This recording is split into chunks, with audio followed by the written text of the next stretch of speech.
Кейде мындай инсандар бар. 5 вакыт намазын окуп, алхамдулилlah, намаз окудум, эртең кыяматта Алла Таала сураса мына намазды көрсөтөм дейт.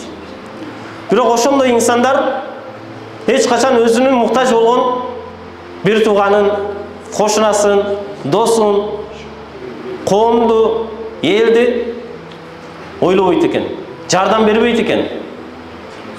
Ошондо биз түшүнсөк болот экен, туугандар. Эгерде кыяматта Алла Таала талап кылган намаз боло турган болсо, ал намаз 5 вакыт намаз. Адамды автоматически жанагы колунда жок инсандарга түртөт экен. Кайрымдуулук иштерге түртөт экен.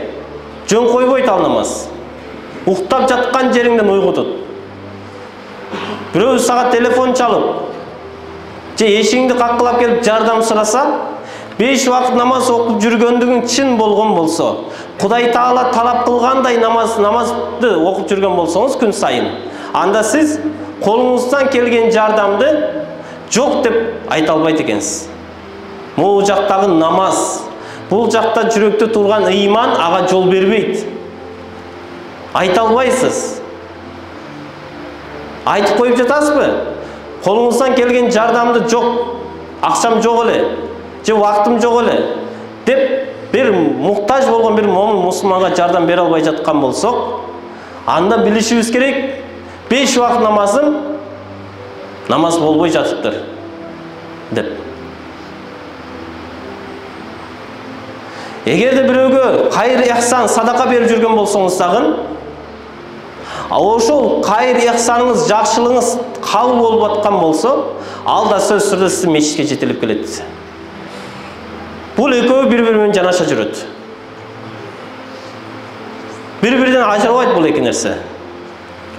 Намаз окугандыгыбыз, туугандар, чын болгон болсо, Кудай Таала талап кылгандай, эртең Кудайдын астына кыяматка барганда намазың кана дегенде көрсөтө турган намаз окуп аткан болсок, бул дүйнөдө мүмкүн эмес экен ошондой намаз окуган адам зекетин бербей, же күн сайын бир муктаж адамдарга садакасын бербей жашашы мүмкүн эмес экен.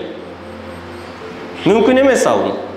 Намаз болгон болсо, ал ошондой жакшылыкка түртөт дейт. Жамандыктан тыят дейт.